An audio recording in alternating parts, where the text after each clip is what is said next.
तो हेलो दोस्तों, आपका स्वागत है मेरे official channel SK line point पर। तो दोस्तों, हम लोग कक्षा 12 के रसायन विज्ञान का सॉल्व पेपर कर रहे थे। तो चलिए दोस्तों, शुरू करते हैं वीडियो को। हमने पहले सेट को एकदम अच्छे से सॉल्व कर दिए थे। अब हमें सेट दूसरे को सॉल्व करना है, जिसका कोड है CB। चलिए दोस्तों, शुरू करते हैं। देखिए दोस्तों, जिस पर स्टार लगे हैं वो हमारे सिलेबस में नहीं है, ठीक। उसको हमें नहीं करने हैं। तो देखिए, पहले क पर भी लगा है और ख पर भी लगा है, तो हम इसे नहीं करेंगे क्योंकि हमारे सिलेबस में नहीं है, ठीक है। अब देखिए, गौ गौ वाला क्वेश्चन कह रहा है, साधारण ताप पर सल्फर का अणु सूत्र क्या होता है। तो दोस्तों, हम लोगों ने कक्षा 10th में भी पढ़ा है, जो साधारण ताप पर सल्फर का अणु सूत्र जो होता है S8 होता है। ये हमारे 10th में भी था। इसका हम लोग संरचना बनाते थे तो ये गोल आकार का बनता था, ठीक है। ये हमारे कक्षा 10th में था, ठीक है। अब देखिए, दूसरा कह रहा है घ वाला खाद्य पदार्थों के पैकेट में प्रयुक्त गैस, यानी कि जो हम लोग खाद्य पदार्थ खाते हैं, जैसे चिप्स हुआ, कुरकुरे हुए इत्यादि, जो ये पैकेट में चीज़ें आती हैं, उसमें कह रहा है कि कौन सी गैस भरी जाती है। तो दोस्तों, हम लोग जानते हैं उसमें नाइट्रोजन गैस भरी जाती है, क्योंकि जो नाइट्रोजन गैस होती है वो जल्दी क्रिया नहीं करता है। यानी कि जो नाइट्रोजन गैस होता है वो अक्रिय एक प्रकार से होता है, वो जल्दी क्रिया नहीं करता है, किसी चीज़ से जल्दी क्रिया नहीं करता है, जिसके वजह से उसको पैकेट में भरा जाता है। क्योंकि ये क्रिया नहीं करता है, नहीं तो अगर क्रिया कर लेगा तो उसे खराब कर देगा। इसलिए ये क्रिया नहीं करता है, अक्रिय होता है, इसलिए उसको उस पैकेट में डाला जाता है कि वो ज़्यादा दिन तक चले, उसमें ख़राब न हो, इसीलिए उसमें नाइट्रोजन का प्रयोग किया जाता है दोस्तों, ठीक है। अब देखिए, हमारा आंसर इसका N2 हो जाएगा, यानी कि नाइट्रोजन गैस हो जाएगा, ठीक है। अब देखिए, क्वेश्चन कर रहा है, विशिष्ट चालकता का मात्रक क्या है। तो विशिष्ट चालकता का मात्रक हमें ज्ञात करना है। विशिष्ट चालकता जो होता है उसे कप्पा से प्रदर्शित करते हैं, यानी कि K से प्रदर्शित करते हैं। K बराबर 1/ρ होता है। देखिए, यहाँ पर भी लिखा है K बराबर हमारा 1/ρ होता है, ठीक है। तो उसका हमारा जो इसका चालकता का मात्रक होता है वो ओम इनवर्स सेंटीमीटर स्क्वायर और मोल इनवर्स होता है, ठीक है। यानी कि पहला हमारा ऑप्शन सही है, मोल इनवर्स सेंटीमीटर स्क्वायर और मोल इनवर्स, ठीक है। ये हमारा इसका आंसर हो जाएगा, ठीक है। अब देखिए, 14 वाला क्वेश्चन कर रहा है, वैद्युत अपघट्य पदार्थ नहीं है, यानी कि इसमें हमें वैद्युत अपघट्य पदार्थ को देखना है कि कौन नहीं है। वैद्युत अपघट्य पदार्थ का मतलब ये हुआ कि जब इसका वैद्युत अपघटन किया जाए तो वो अपने आयनों में न टूटे, इसी का मतलब होता है, यानी कि कौन इसमें नहीं है, ठीक है। चलिए, इसे हम लोग देखते हैं। तो देखिए दोस्तों, पहला इसमें दिया है सोडियम क्लोराइड। तो सोडियम क्लोराइड जो होता है उसका फॉर्मूला हमारा NaCl होता है, ठीक है। तो जब इसको हम लोग वैद्युत अपघटन करेंगे, जब इसका हम लोग वैद्युत अपघटन करेंगे तो Na प्लस हो जाएगा और Cl माइनस बना लेगा, तो ये हमारा पहला ऑप्शन नहीं होगा, ठीक है। अब देखिए, दूसरा का है यूरिया। यूरिया का फार्मूला होता है, यानी कि अणुसूत्र होता है NH2CO NH2 होता है, ठीक है। NH2CO NH2 होता है। इसका हम लोग यानी कि वैद्युत अपघटन करेंगे तो ये नो, इसका वैद्युत अपघटन नहीं होता है, यानी कि ऑप्शन हमारा भी सही हो जाएगा, ठीक है। पहला देखिए NaCl था, यानी कि NaCl का जब वैद्युत अपघटन करेंगे तो Na प्लस Cl बना लेगा, ठीक है। जो यूरिया है उसका वैद्युत अपघटन कराएंगे तो इसका वैद्युत अपघटन नहीं होता है। जैसे यूरिया हो गया, ग्लूकोज हो गया, फ्रैक्टोज हो गया, इसका हमारा वैद्युत अपघटन नहीं होता है, ठीक है। अब देखिए, तीसरा इसमें कह रहा था, तीसरा था अमोनियम नाइट्रेट। अमोनियम नाइट्रेट का मतलब होता है NH4NO3, ठीक है। अमोनियम नाइट्रेट का यह हमारा सूत्र होता है, जब इसका हम लोग वैद्युत अपघटन कराते हैं तो NH4 प्लस तथा NO3 माइनस में बदल जाता है, ठीक है। ये हमारा इसका वैद्युत अपघटन हो जाता है। देखिए, इसका भी वैद्युत अपघटन हो जाएगा, ये भी नहीं होगा, ठीक। नाइट्रिक अम्ल यानी कि HNO3 होता है, जब इसका हम लोग वैद्युत अपघटन कराते हैं तो H प्लस बदल जाता है तथा NO3 माइनस में बन जाता है, ठीक है। ये हमारा HNO3 है और ये हमारा अमोनियम नाइट्रेट था। तो इसमें कौन नहीं टूट रहा था, यानी कि हमारा इसमें यूरिया NH2CO NH2 नहीं टूट रहा था, ठीक है। तो यानी कि ऑप्शन हमारा भी सही हो जाएगा। आशा करता हूँ आप लोगों को एकदम अच्छे से समझ में आ रहा होगा। चलिए दोस्तों, अब अगला क्वेश्चन देखते हैं। तो देखिए दोस्तों, इसमें अगला क्वेश्चन देखिए, इस पर भी स्टार है, हम लोग नहीं करेंगे क्योंकि हमारे सिलेबस में नहीं है, ये भी हमारे सिलेबस में नहीं है। अब देखिए, गौ वाला क्वेश्चन। अब देखिए, इसमें कह रहा है, प्रतिपरासरण का उदाहरण सहित अर्थ स्पष्ट कीजिए। तो चलिए दोस्तों, हम लोग प्रतिपरासरण को लिखते हैं। तो देखिए दोस्तों, ये हमारा सेट 2 है, केमिस्ट्री का है। 2023 का सेट है, पार्ट 1 है। ठीक है, चलिए प्रतिपरासरण देखते हैं। तो लिखेंगे जब हम परासरण दाब में अधिक दाब लगाते हैं, यानी कि मान लीजिए परासरण दाब है, जब उसमें हम लोग अधिक दाब लगाते हैं तो जो विलयन होता है, जो विलयन के अणु होते हैं वो अधिक सांद्रता से कम सांद्रता की ओर प्रवाहित या स्थानांतरित होने लगते हैं। और यह जो प्रक्रिया होती है वो परासरण के विपरीत या उल्टा में संपन्न होती है। इसे ही परासरण कहते हैं, प्रतिपरासरण कहते हैं। यानी कि जब हम परासरण दाब में अधिक दाब लगाते हैं, यानी कि जो मान लीजिए परासरण दाब होता है, जब उसमें हम अधिक दाब लगाते हैं, फोर्स लगाते हैं, अधिक दाब, प्रेशर, तो विलयन के जो अणु होते हैं, विलयन के अणु अधिक सांद्रता से, यानी कि जो विलयन का अणु होता है वो हमारा अधिक सांद्रता से कम सांद्रता की ओर प्रवाहित होते हैं या स्थानांतरित होते हैं।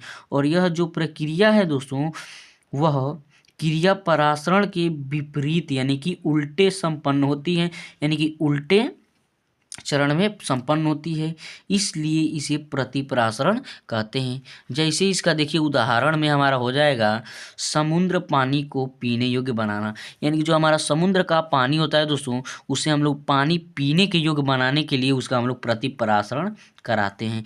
जब प्रतिपरासरण करते हैं तभी जो समुद्र का पानी होता है वो हमारे लिए पीने योग्य बनता है। ठीक है, आशा करता हूँ आप लोग को समझ में आ रहा होगा।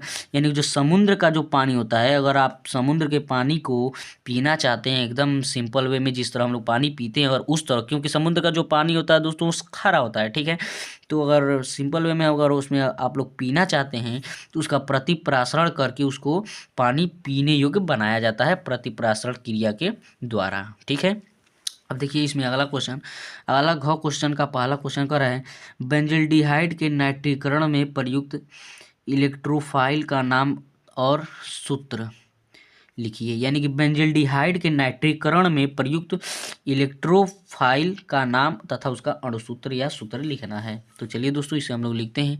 तो लिखेंगे दोस्तों, यानी कि बेंजल्डिहाइड के नाइट्रीकरण में, जो बेंजल्डिहाइड होता है उसमें उसके नाइट्रीकरण में प्रयुक्त इलेक्ट्रोफाइल का नाम हमारा होता है नाइट्रोनियम आयन। ठीक है, उसमें हमारा नाइट्रोनियम आयन होता है तथा इसका अणुसूत्र, यानी कि अणुसूत्र हम लोग लिखते हैं। तो दोस्तों यानी कि नाइट्रोनियम आयन होता है तथा इसका हमारा अणुसूत्र जो होता है वो हमारा NO2 होता है। नाइट्रोनियम आयन इस पे हमारा प्लस होता है, ठीक, या ऑक्सीजन करके डबल बॉन्ड नाइट्रोजन इस पे प्लस और डबल बॉन्ड O, ये हमारा इसका अणुसूत्र होता है। यानी कि NO2 पर प्लस या ऑक्सीजन डबल बॉन्ड N पर प्लस डबल बॉन्ड O, ये हमारा इसका अणुसूत्र होता है। ठीक है, अब देखिए इसमें दूसरा क्वेश्चन कर रहा था एक डाइसैकेराइड का नाम तथा अणुसूत्र लिखिए। यानी कि एक हमें डाइसैकेराइड लिखना है तथा उसका हम लोग अणुसूत्र लिखना है। तो दोस्तों हम लिखेंगे एक डाइसैकेराइड का नाम, इसे आप लोग ग्लूकोज लिख सकते हैं। एक डाइसैकेराइड का ग्लूकोज, फ्रक्टोज लिख सकते हैं, फ्रक्टोज लिख सकते हैं, या ग्लूकोज फ्रक्टोज, ठीक है, फ्रक्टोज लिख सकते हैं। चीनी का सूत्र भी आप लोग लिख सकते हैं। तो देखिए इसका सूत्र भी, तो ग्लूकोज का सूत्र C6H12O6 होता है, इसका भी हमारा C6H12O6 होता है। ठीक है, इसका हमारा अणुसूत्र होता है, डाइसैकेराइड का नाम होता है। ठीक है, अब देखिए इसमें अब हमारा अगला क्वेश्चन, अब देखिए इसमें हमारा अगला क्वेश्चन तीसरा क्वेश्चन का को उपसहसंयोजन यौगिक तथा द्विक लवण में अंतर स्पष्ट कीजिए। चलिए दोस्तों इसमें हम लोग अंतर स्पष्ट करते हैं। ठीक है, तो देखिए हमारा उपसहसंयोजन यौगिक तथा द्विक लवण। ठीक है, उपसहसंयोजन यौगिक में पहला लिखेंगे उपसहसंयोजक यौगिक में सहसंयोजक, उपसहसंयोजक तथा आयनिक बंध, तीनों प्रकार के बंध पाए जाते हैं। यानी जो उपसहसंयोजन यौगिक होता है दोस्तों, उसमें उपसहसंयोजक यौगिक में लिखेंगे, इसमें उपसहसंयोजक यौगिक में सहसंयोजक, उपसहसंयोजक तथा आयनिक बंध, तीनों प्रकार के बंध पाए जाते हैं। ठीक, द्विक लवण में लिखेंगे यह द्विक लवण में केवल आयनिक बंध पाया जाता है। यानी कि जो द्विक लवण होता है उसमें केवल आयनिक बंध पाया जाता है, जबकि उपसहसंयोजन यौगिक में संयोजन यानी कि सहसंयोजन, उपसहसंयोजन तथा आयनिक बंध, तीनों प्रकार का बंध पाया जाता है। ठीक है, इसमें दूसरा लिखेंगे भौतिक और रासायनिक दोनों में भिन्नता दर्शाते हैं। यानी जो उपसंयोजन यौगिक होता है वह भौतिक और रासायनिक दोनों में भिन्नता यानी कि अंतर को दर्शाते हैं। ठीक है, इसमें द्विक लवण में दूसरा लिखेंगे, इनमें भौतिक गुण तथा यानी कि इसमें भौतिक गुण समान तथा रासायनिक गुण अलग होता है। यानी कि जो हमारा इसमें दूसरा होता है इसमें भौतिक गुण समान होता है और रासायनिक गुण अलग अलग होता है द्विक लवण में। ठीक है, और इसमें तीसरा देखिए, यह क्रिस्टल अवस्था में तथा विलयन अवस्था दोनों पाया जाता है। यानी कि यह क्रिस्टल अवस्था में पाए जाते हैं तथा विलयन अवस्था में भी पाए जाते हैं। यानी कि जो उपसंयोजन यौगिक होता है वो क्रिस्टल अवस्था तथा विलयन अवस्था दोनों में पाया जाता है, और ये जो हमारा द्विक लवण होता है वो केवल क्रिस्टल अवस्था में पाया जाता है। ये हमारा इसमें प्रमुख अंतर थे। चलिए अगला क्वेश्चन देखते हैं। अगला क्वेश्चन इसमें देखिए, ख क्वेश्चन कर रहा है NiCl4 माइनस माइनस में Na का संकरण ज्ञात कीजिए। चलिए दोस्तों इसका हम लोग संकरण ज्ञात करते हैं। तो देखिए दोस्तों, इसे हम लोग समय बचाने के लिए लिख कर लाया हूँ। ठीक है, देखिए NiCl4 पे माइनस माइनस। ठीक है, Na का संकरण यानी कि Na का मतलब होता है निकेल। ठीक है, निकेल का हमें संकरण निकलना है, निकेल। ठीक है, निकेल जो होता है वो हमारा 28 नंबर पे आता है। ठीक है, निकेल। ठीक, तो इसका हम लोग जब इलेक्ट्रॉनिक विन्यास करेंगे तो आर्गन, आर्गन का मतलब 18 हो गया। ठीक, 18, इसमें 2 इलेक्ट्रॉन 20, 8, 28। ठीक है, 28 सही है। इसे आर्गन हम लोग इसलिए लगा देते हैं कि शॉर्ट फॉर्म में अच्छे से हो जाता है। ठीक है, अब देखिए, यानी कि देखिए डी कक्ष के लिए 5 कक्ष होता है, 1 2 3 4 5। ठीक है, 5 खंड होता है। यस के लिए 1 होता है और पी के लिए 3 होता है। हमने आपको बताया था यस ब्लॉक में 1 कक्षक होता है। ठीक, पी ब्लॉक में 3 कक्षक होता है, डी ब्लॉक में 5 कक्षक होता है, एफ ब्लॉक में 7 कक्षक होता है। ठीक है, तो यस ब्लॉक में 1 कक्षक, पी ब्लॉक में 3 कक्षक और डी ब्लॉक में 5 कक्षक। ठीक है, तो देखिए अब इसमें डी ब्लॉक में 8 इलेक्ट्रॉन है, 8 इलेक्ट्रॉन को भरेंगे, 1 electron, 2 electron, 3 electron, 4 electron, 5 electron, 5 electron भर गया। अब इसमें 3 इलेक्ट्रॉन और बच रहे हैं, तो 1 इलेक्ट्रॉन, 2 इलेक्ट्रॉन, 3 इलेक्ट्रॉन। ठीक है, 5 इलेक्ट्रॉन इस तरह हम लोग भर देंगे। 4s में 1 इलेक्ट्रॉन और 2 इलेक्ट्रॉन इस तरह हम लोग भर देंगे। 4p में, यहाँ पर 4p में एक भी इलेक्ट्रॉन नहीं है तो एक भी इलेक्ट्रॉन इसमें नहीं भरेंगे। ठीक है, देखिए अब ये जो इलेक्ट्रॉन, बाहरी इलेक्ट्रॉन है, ये हमारा उत्तेजित अवस्था में जब आता है। ठीक है, जब उत्तेजित अवस्था में आता है तो ये जो इलेक्ट्रॉन है इसमें आ जाता है, और ये जो दोनों इलेक्ट्रॉन है देखिए इसमें से एक इलेक्ट्रॉन यहाँ पर जब आता है तो यहाँ पर स्थान दोनों खाली हो जाता है। अब ये जो इलेक्ट्रॉन है वो ये दोनों यहाँ पर आ जाते हैं। देखिए ये एक इलेक्ट्रॉन, एक इलेक्ट्रॉन, एक इलेक्ट्रॉन, ये इलेक्ट्रॉन और ये इलेक्ट्रॉन, ये जो इलेक्ट्रॉन यहाँ पर आता है तो ये इतना हो जाता है, और ये जो दोनों इलेक्ट्रॉन यहाँ पर आते हैं तो इस तरह बन जाता है। तो ये खाली हो गया, ये भी खाली, ये भी खाली। अब देखिए इसमें Cn हमारा 4 है। ठीक है, तो यहाँ पर भी एक Cn, यहाँ पर भी एक Cn, यहाँ पर भी एक Cn, यहाँ पर भी एक Cn। ठीक, यहाँ पर 1 Cn, 2 Cn, 3 Cn, 4 Cn, यहाँ पर 4 Cn हो गए। ठीक है, तो 4 के लिए हम लोग जानते हैं, यानी कि देखिए अगर 3 Cn हो तो 3 के लिए sp2, 2 Cn हो तो sp संकरण, और यानी कि 4 Cn है तो 4 Cn के लिए sp3 हमारा संकरण हो जाएगा। यानी कि इसका हमारा आंसर sp3 संकरण हो जाएगा। ठीक है, चलिए दोस्तों अगला क्वेश्चन देखते हैं। अगला क्वेश्चन देखिए कर रहा है प्रथम कोट की अपक्रिया के लिए अर्ध आयुकाल का सूत्र लिखिए। तो चलिए दोस्तों, तो लिखेंगे प्रथम कोटि की अभिक्रिया के लिए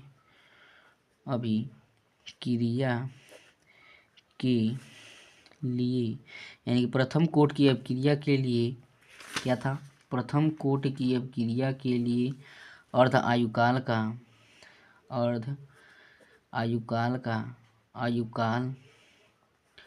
यानी कि अर्ध आयुकाल यानी कि टी, अर्ध मतलब आधा, का अपान यानी कि 1/2। ठीक है, अर्ध आयुकाल का सूत्र जो होता है, अर्ध आयुकाल का सूत्र में लिखना है। तो इसका अर्ध आयुकाल का सूत्र जो होता है हमारा 0.693, यानी कि अर्ध आयुकाल का फॉर्मूला जो होता है हमारा 0.693 अपान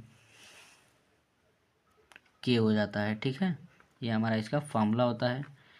यानी कि अर्ध आयुकाल यानी कि अर्ध आयुकाल यानी कि टी 1/2 का फॉर्मूला होता है 0.693 अपन के, ये हमारा इसका फॉर्मूला होता है दोस्तों। ठीक है, चलिए ये हमारा फॉर्मूला होता है, ठीक है।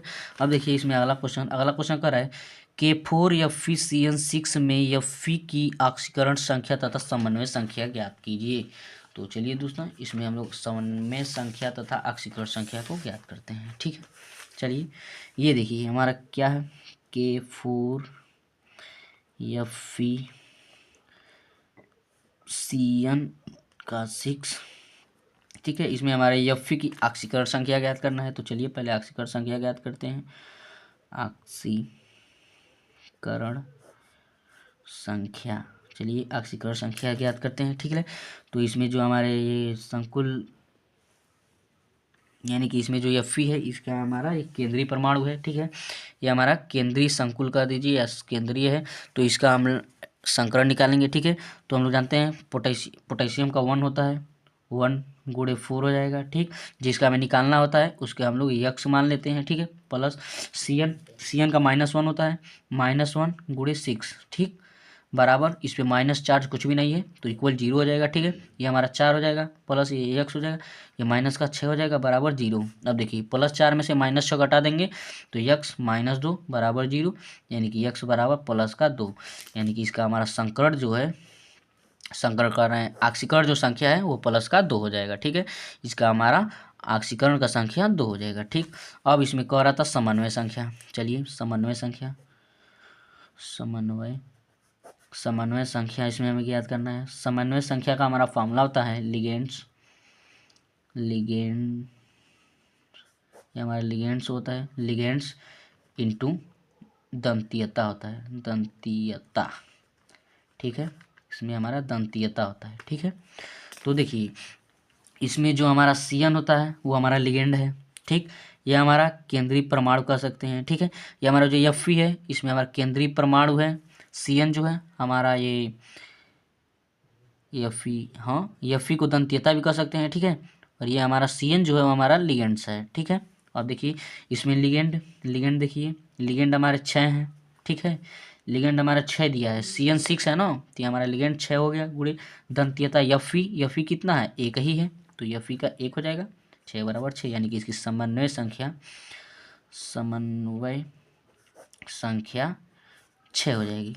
हमने आगे के वीडियो में भी बताया दोस्तों, सीधे अगर इसकी समन्वय संख्या में पूछ दे तो जो नीचे रहता है, यानी कि Cn हो या Fe3 हो या NH3 हो, कुछ भी हो जो नीचे रहता है वही उसका समन्वय संख्या हो जाता है। ज़्यादा तौर पर जो नीचे रहता है वही हमारा समन्वय संख्या हो जाता है।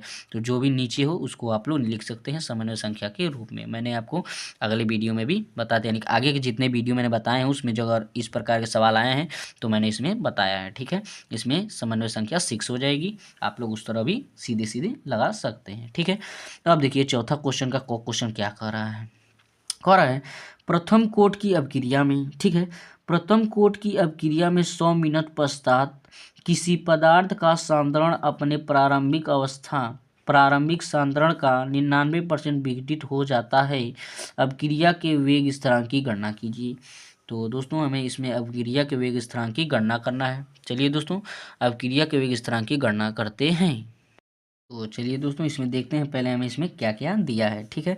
तो देखिए प्रथम कोट की अभिक्रिया में 100 मिनट पश्चात, ठीक है, टी का मान हमें दिया है 100 मिनट, ठीक है, 100 मिनट, ठीक है। इसमें 100 मिनट हमारा टी का मान दे दिया है समय का।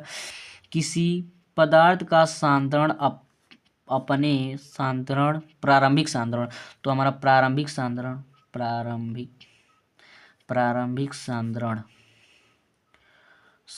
जो हमारा A होता है, A का मान हम लोग 100 हो जाएगा, 100 मान लेते हैं क्योंकि हमारा प्रारंभिक सांद्रता 100 ही होता है, ठीक है। और इसमें सांद्रण का 99% अवघटित हो जाता है, विघटित हो जाता है या अवघटित हो जाता है। ये हमारा यक्स का मान है 99, ठीक है। अब क्रिया का वेग स्थिरांक यानी कि के का मान हमें ज्ञात करना है। अब क्रिया का वेग स्थिरांक के होता है, के का मान हमें ज्ञात करना है, ठीक है। तो पहले इसमें हम लोग a-x का मान निकाल लेते हैं। a-x बराबर होता है a-x यानी कि a का मान हमारा 100 है, 100 x का मान -99 है यानी कि 1 हो जाएगा, ठीक है।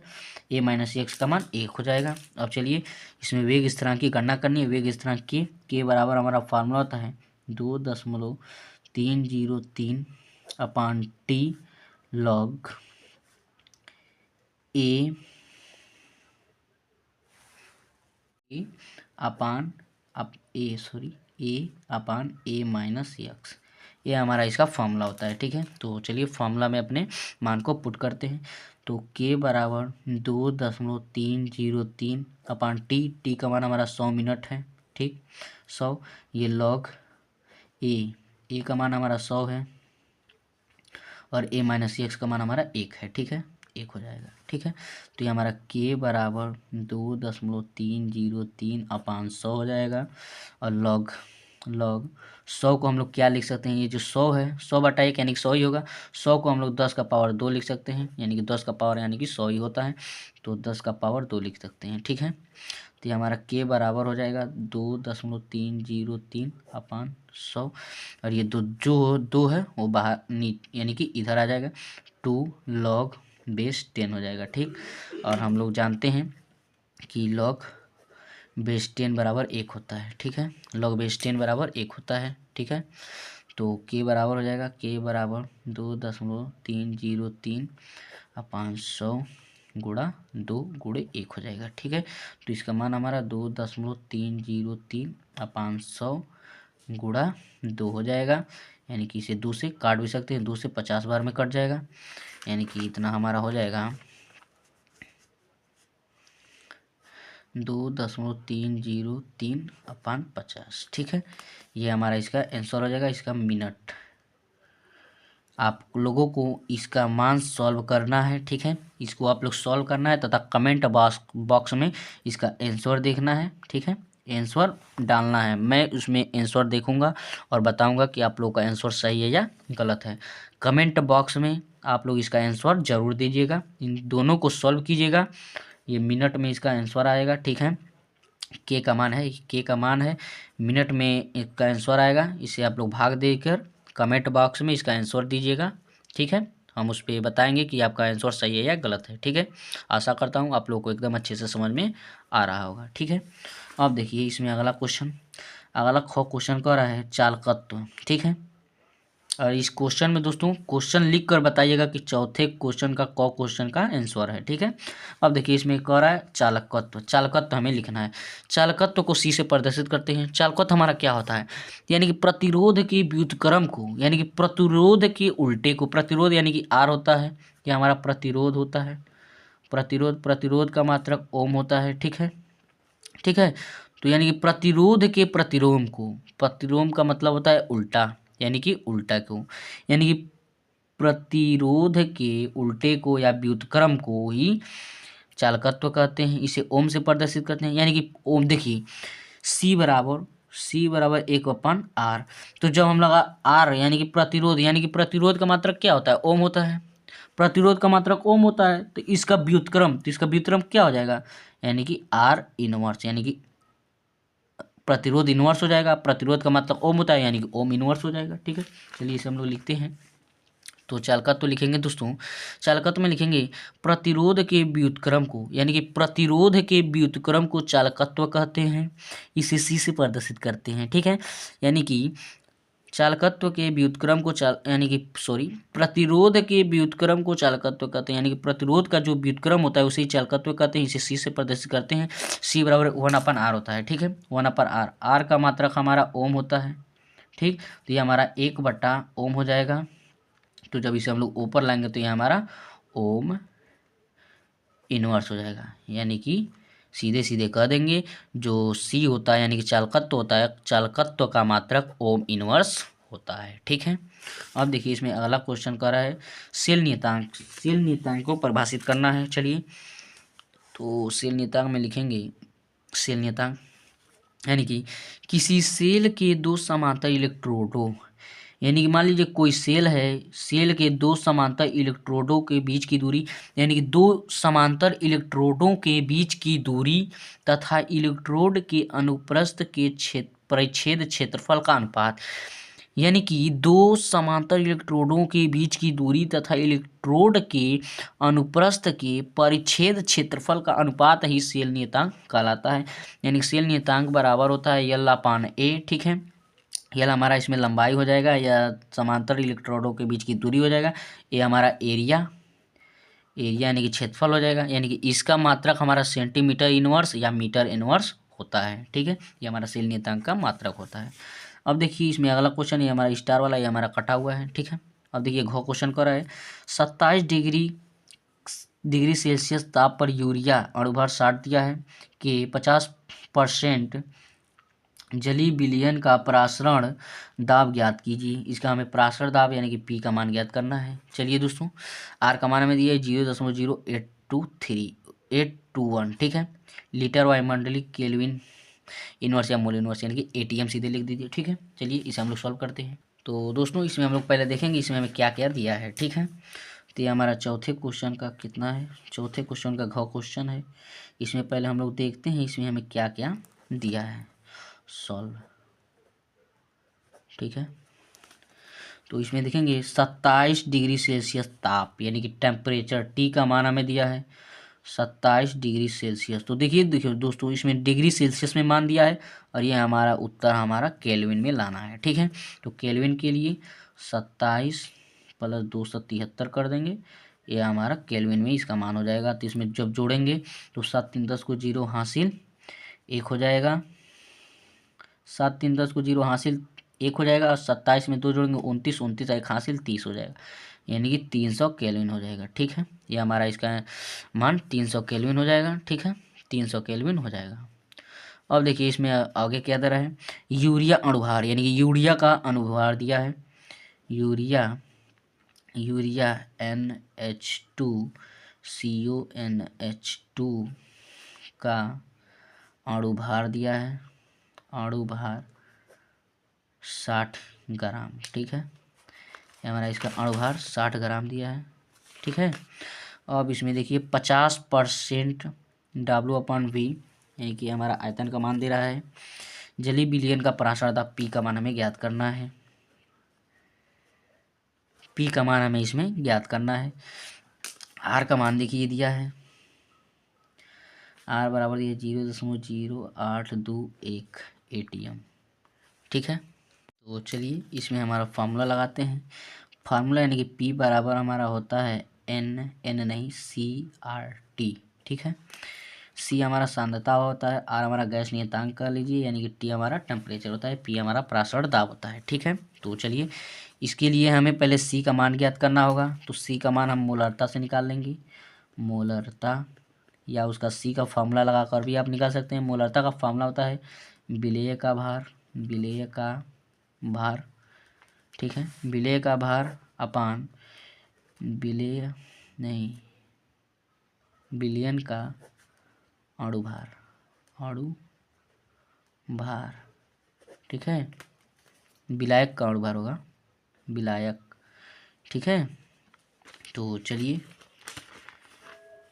हम लोग इसमें मान पुट करते हैं, यानी कि विलेय का भार, विलेय का भार देखिए 50 दिया है, 50%। तो 50% यानी कि 50% का मतलब आता है हमारा भागे 100। ठीक है, तो 5 से 5 कट जाएगा यानी कि 5/10, 5/10 हमारा इसका मान हो जाएगा। तो ये हमारा 5/10 हो जाएगा। इसके हम लोग लीटर में बदल लेंगे तो 1000 से भाग करना पड़ेगा यानी कि गुणा करना पड़ेगा। ठीक है, अब विलायक का अणुभार, विलायक का अणुभार, विलायक का अणुभार हमें 60 दिया है, तो ये हमारा 60 हो जाएगा। ठीक है, अब देखिए तो ये हमारा 5 × 1000 हो जाएगा अपान ये हमारा 10 × 60 हो जाएगा। ये 0 से 0, 0 से 0 यानी कि 5 दाम 50 अपान 6 हो जाएगा, यानी कि हमारा 25/3 हो जाएगा। 2 से काट देंगे 25 और ये 6 हो जाएगा। ठीक है, 25/6 जो है हमारा सी का मान आ गया। ठीक है, सी का मान हमारा आ गया। अब हम अपना मान फार्मूले में रख देंगे यानी कि पी बराबर CRT में मान अपना रख देंगे। तो पी बराबर हमारा सी का मान 25/3 आया है, 25/3 गुणे आर का मान देखिए 0.0821 दिया है, गुणे टी का मान हमारा 300 दिया है। ठीक है, तो 3 से 3 एक कम 3। ठीक है, तो P बराबर हमारा 25 × 0.0821 × 100। ठीक है, तो आर कर रहे हैं P बराबर 25 गुणा, जब इसका इसमें गुणा करेंगे तो दशमलव है 2 अंक तक घसक जाएगा। ठीक है, तो ये हमारा 2 अंक तक यहाँ पर आएगा, तो 8.21 हो जाएगा। ठीक है, P बराबर, अब इसका इसमें गुणा कर देंगे। ठीक है, तो आप लोग इसका गुणा करके इसका आंसर हमें कमेंट बॉक्स में दीजिएगा। ठीक है, ये प्रासरण दाब है। प्रासरण दाब का मात्रक हमारा एटीएम एटमॉस्फेरिक होता है। ठीक है, एटीएम इसका मात्रक लिखकर, और ये हमारा क्वेश्चन कितना था, 5वें का घ। तो हमने इसमें भी कहा था इसका आंसर 5वें का क और 5वें का घ अच्छे से लिखकर इसका आंसर कमेंट बॉक्स में दीजिएगा। ठीक है, इसका यानी कि 25 गुणे 8.21 का गुणा करके कमेंट बॉक्स में आंसर दीजिएगा। तो आशा करता हूँ दोस्तों आप लोगों को एकदम अच्छे से वीडियो समझ में आ रहा होगा। ठीक है, अब इसके आगे के क्वेश्चन 5वें से हम अगले सेट में करेंगे। तो जय हिंद दोस्तों, मिलते हैं अगले वीडियो में। यदि आपको वीडियो अच्छा लगे तो चैनल को सब्सक्राइब करें तथा वीडियो को लाइक करें, और आप लोग अपने एग्ज़ाम की प्रिपरेशन एकदम अच्छे से कीजिए और एकदम बढ़िया से पढ़ाई कीजिए, और कोई दिक्कत हो तो कमेंट बॉक्स में मैसेज ज़रूर करें। ठीक है, चलिए दोस्तों, मिलते हैं अगले वीडियो में।